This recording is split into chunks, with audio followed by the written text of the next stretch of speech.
Welcome to the Half Game podcast. My name is Fowobi. Today we'll be talking about financial literacy and budgeting. As a child coming up, I used to think when you have a job, and I'm talking about make a lot of money, it simply means you are financially free, like financially independent. And my dad, he would always tell me about investing. Like when you make $100, you don't spend $100. My dad will always emphasize that you invest that $100, and when you make a profit out of that $100, that is what you spend. But on today's podcast, I would say a little bit because I talk too much. I'll say a little on how you can go about this financial literacy and how you can budget your money. That is if you have a job, and how you can be financially free. Now, I'm not talking about stock exchange or anything. No, I've lost money back in the days. Now, this is different. So, what is financial literacy? Like, what does it mean when people say, okay, financial literacy? This is like, you know how money works. You know how finance works. You know how budgeting works. You know how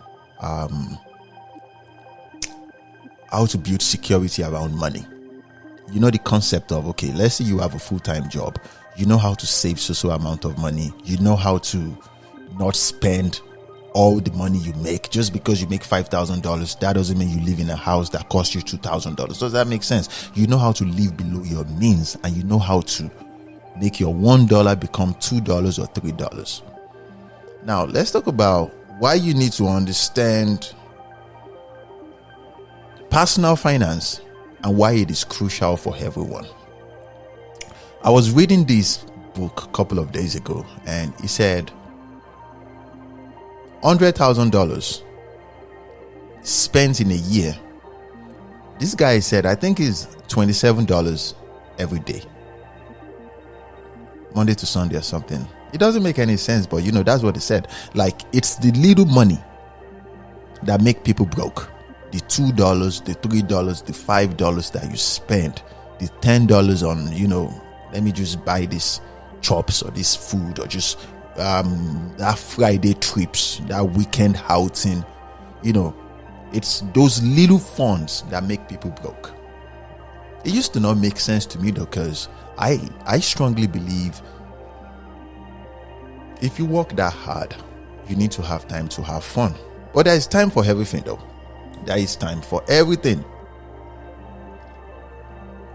Now, what are the long-term benefits of being financially literate? Financial freedom, my good friends. When you get to a stage where you don't have to worry about your bills, that is financial freedom. In the exact words of Robert Kiyosaki, the author of Rich Dad Poor Dad, he said, wealth, like being wealthy, is how long can you be for? I'm talking about your resources, your investment, your businesses, whatever way of you making money right now. How long can you sustain your bills for without thinking about money? That is how wealthy you are.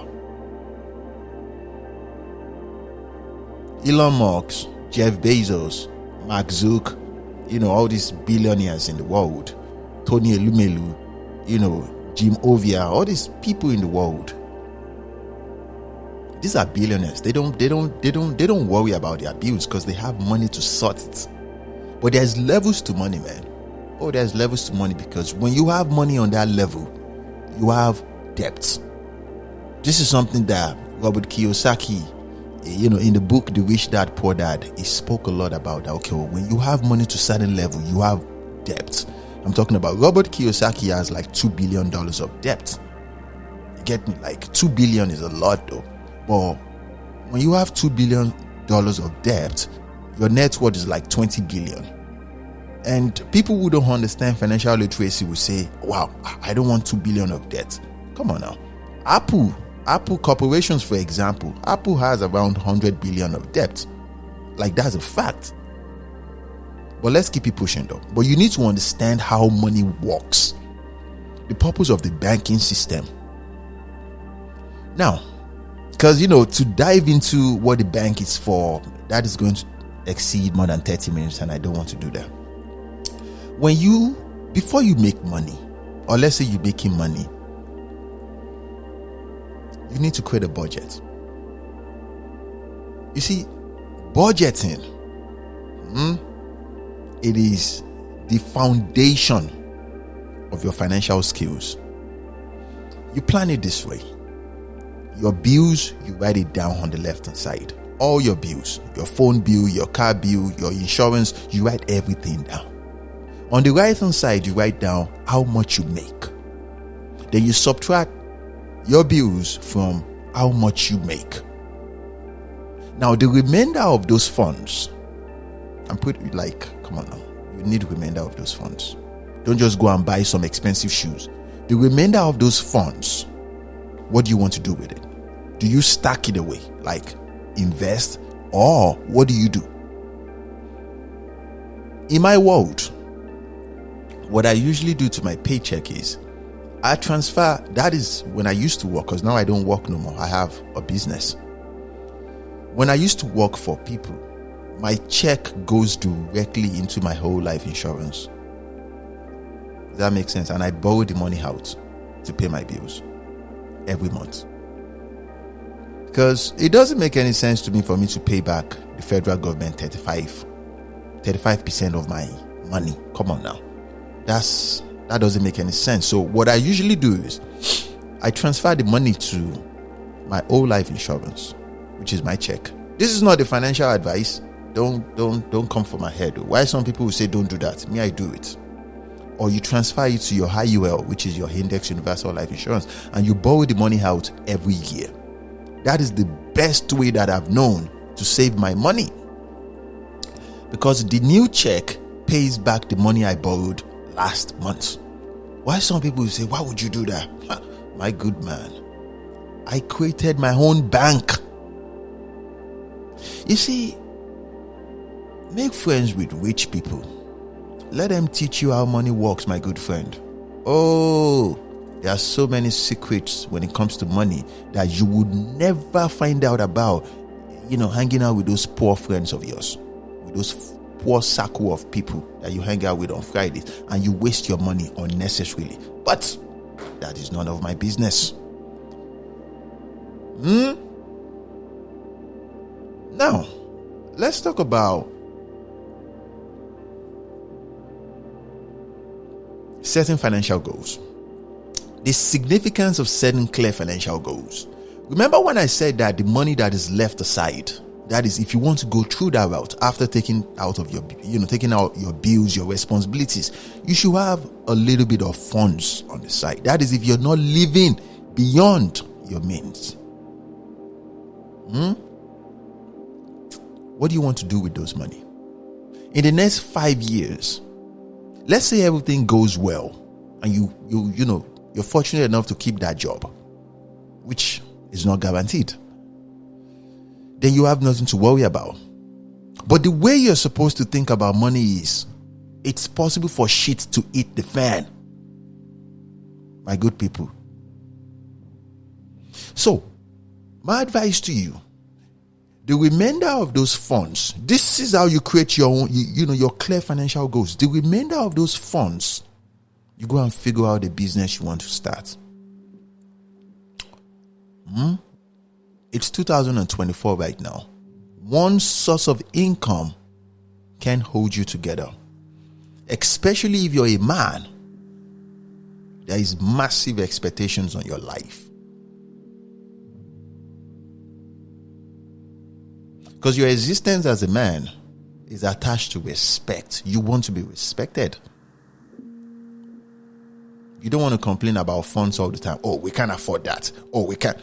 So, and the world is different right now. Your financial goals will be to have a side hustle on the side. I'm pretty sure you will figure it out. Now, let's talk about the short-term and the long-term financial goals. At the moment right now, pay down. This is the short-term goals towards your financial, the short term. You pay down your debt, your credit card debt. Your utilization should be low. It should be low. You pay it down. The long-term goals, my good friends, is to have an whole life insurance. You have an IUL, which is Index Universal Life Insurance, and you save your money into it. Don't save your money in a bank. Think about this though. Where does the bank save their money? This is how you start thinking outside of the box. Okay, you have a savings account in a bank. Where does the bank save your own money? Because we know for a fact it's 2024, the banks does not keep money. Where does the bank save money? You get me? Now, when you know that, you understand how money works. You get me? You understand how money works, for sure.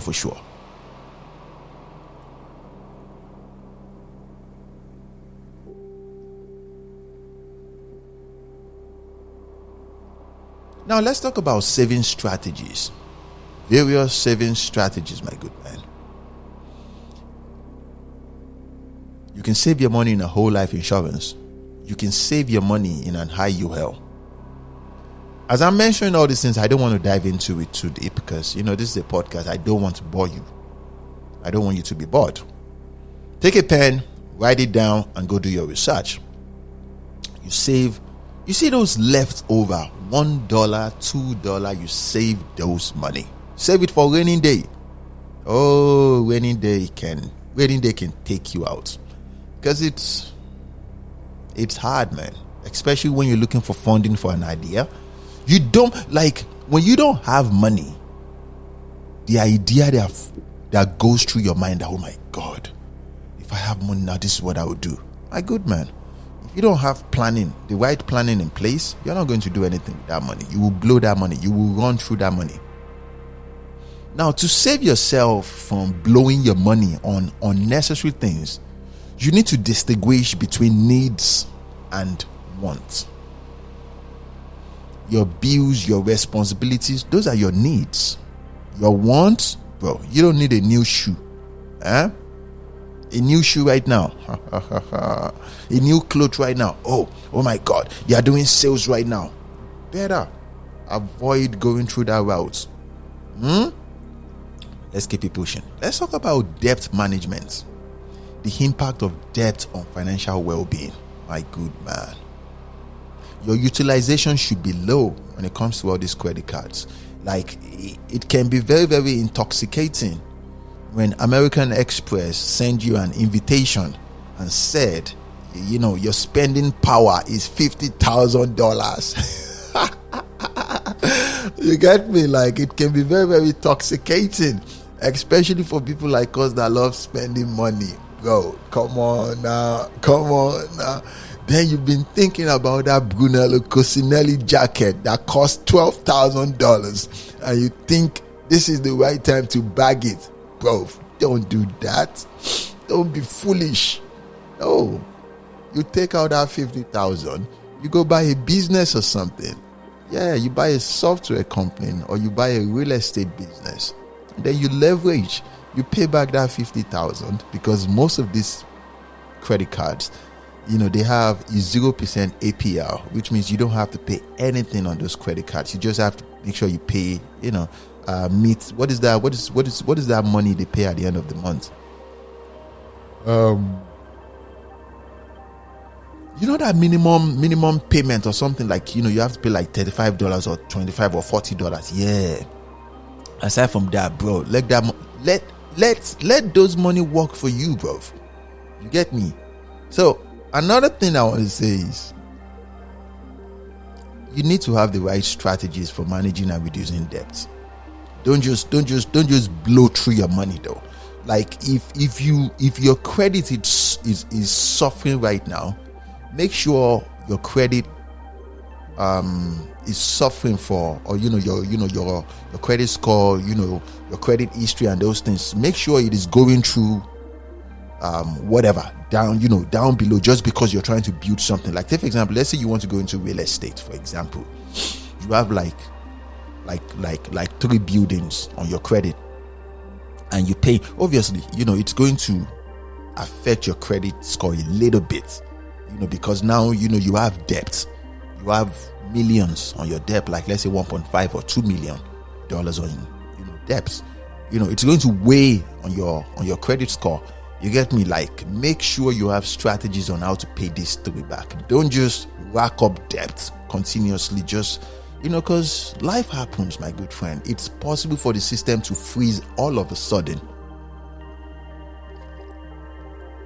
And how would you pay this back?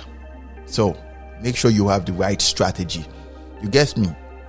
So another thing you should put into consideration is interest rates and debt repayment plan. Me, I borrow money a lot. I borrow money all the time. As a matter of fact, though, I build relationship with all these banks, all this credit, I build relationship with them. And the kind of relationship I build with them is, when I borrow money, let's say I borrow $10,000 and I'm supposed to pay the $10,000 back, let's say in 24 months. Bro, I pay my $10,000 back in like 4 months or 5 months. Too. You get me, like $2,000 every month. I pay the money back though. I build that kind of relationship. I can call an account manager, because when they know you're trying to build a relationship with them, they will assign you a banker, and that banker will work closely with you. And I promise you though, if they know you're responsible, they will take very good care of you. Oh yeah, they will take very, very good care of you. So, and then the interest rates you can negotiate. If like back in the day when I used to borrow money from this credit union bank in Texas, they will give me 8.5 is it APR or something, like I have to pay back 8.5. Like, I didn't really know what's up. I was just focused on the money, like with 8.5. But because I came from Lagos, where if I make any money, I have to pay back. I have to pay my people, like those that help me make those money in Lagos, 25%. And from the streets of Lagos, they call it for year-in. So I understand, as a hustler, like pay back 25%, of whatever money I make. So these guys say I have to pay back 8.5. To me, that's a good deal. But then I started talking to other rich people, and they said, no, 8.5 is too much. You should be able to negotiate it down to 5 point something. I said, what? Really? Then a couple of years into the future, though, when I started borrowing big money, like 50,000, 100,000, then I can say, nah, APR 9.7 is too much for me, though. Can we drop it now to 7.6? Is there someone you can talk to renegotiate this? You get me? Like, you speak authoritatively when it comes to these things. You get me? So another thing we should talk about is investment basics. The concept of investing and its role in wealth building. My good man. It's not just because you have $10 million in your account. That doesn't mean you are rich, oh. Your 10 million should be working for you. That, like, you don't have any reason to have a physical cash in your bank account. Like what is there? What is the money there for? The physical cash in your account should just be a minimum of 5,000, maybe for some rainy day, just chilling there, just in case you might need it urgently. The big box, like 20, 30, 50,000, bro, that money should be in your whole life insurance. You borrow that money out from your whole life insurance or your high UL, index universal life insurance. You borrow the money out from those two places and you go and buy some real estate.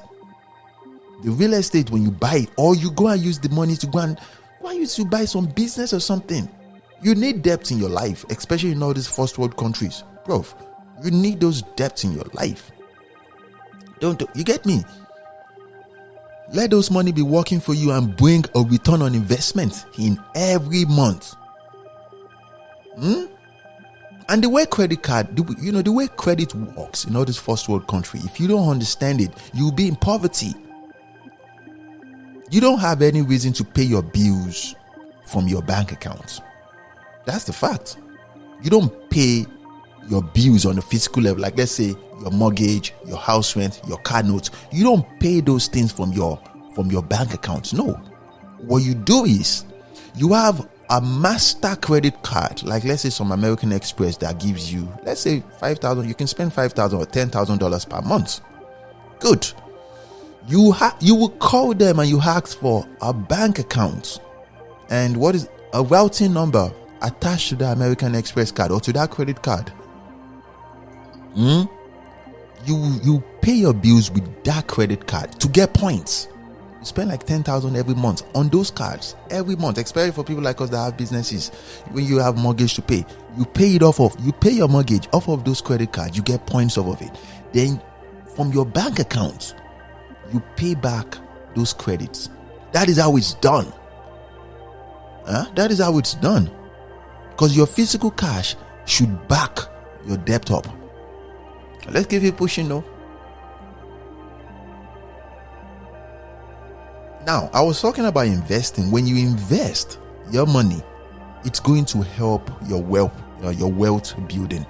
Because you know, remember, it's not just the business itself, that will make you rich.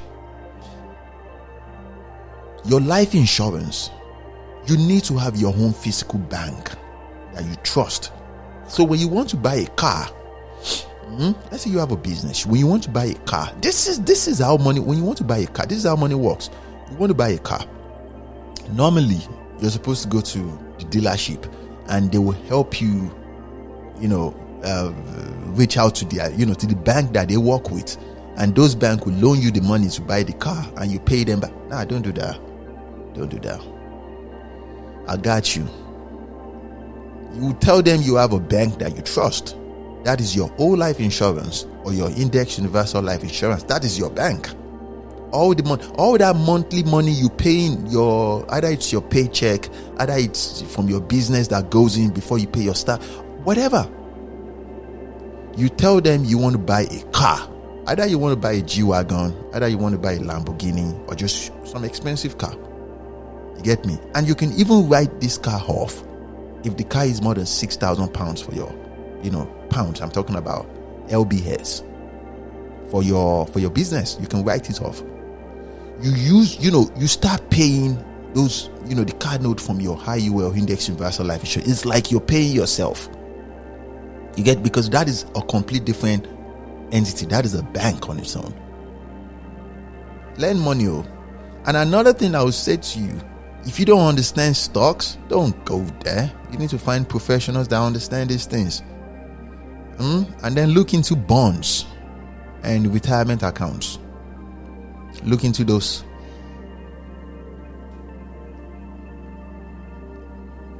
Look into it. And in a nutshell, what I'm trying to say in this aspect of investment basic is you need to take the time to study the importance of diversification and risk management. Risk management. There is if you pay very close attention to all these rich people, they don't make money. I'm talking about real money from one source of income. It's okay to have a full-time job, but learn how to leverage your money. Learn how to make your money work for you. It's called diversification. Your paycheck should come directly into your whole life insurance or index universal life insurance. It should never come into your bank. So you borrow that money out every month. And people will say, why do I have to borrow my money out? You're not listening to me. And you should, because I'm trying to help you. Do your research, my good friends. Do your research. It's going to help you. And financial literacy, my good friend, it is like personal development. It is a continuous game. You need to study money, my good friends. If you don't, just imagine you make $1 million in a year. The federal government of the United States, they are entitled to take 350,000, which is 35%. Just imagine, that is if you don't have any debt. I have friends that say they don't borrow money to do anything. You're stressing yourself. With debt, bro, the sky is the limit. The stars is the limit. You can do wonders. You can do wonders. If you want to learn more about financial literacy, I would suggest you try YouTube. Just type in financial literacy for beginners. You will be blown away. You will be humbled. Now, if you don't know, find a mentor. Learn about money management. It is not enough to have a good job. It is not enough to come from rich family and those things. If you don't understand money management, you will be broke. You will be broke.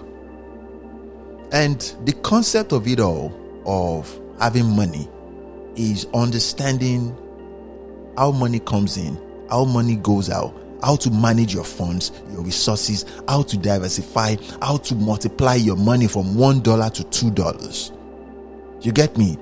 And people want the fast way of making money. This is how you get scammed. You get me? People want to participate in stocks that you don't even understand. I don't have any investment in stocks. So I don't, because I don't know. I don't put my money into anything I don't understand fully. I did back in the days, and I got a slap on the wrist. I lost some money. In crypto, for example, we made some money, I lost some money. So it's not my main, hell no. At this point, we buy people's business, we have a software company and real estate portfolios. That's all. Yet you told me that's enough. Most multi-billionaires, they don't even have multiple sources of income. They have just one. It is only this new age of multi-millionaire whatever's that, okay, people want to have, people want to participate in the whole thing, and they call it diversification. Just be safe out there, my good friends. Show your love, show your support. Subscribe to our YouTube channel. Follow us on Apple, Spotify, and TikTok, Instagram. Show your love, show your support, man. This is a fun podcast, and we try to release podcasts like this every day, Monday to Friday. See you guys around. Take it easy.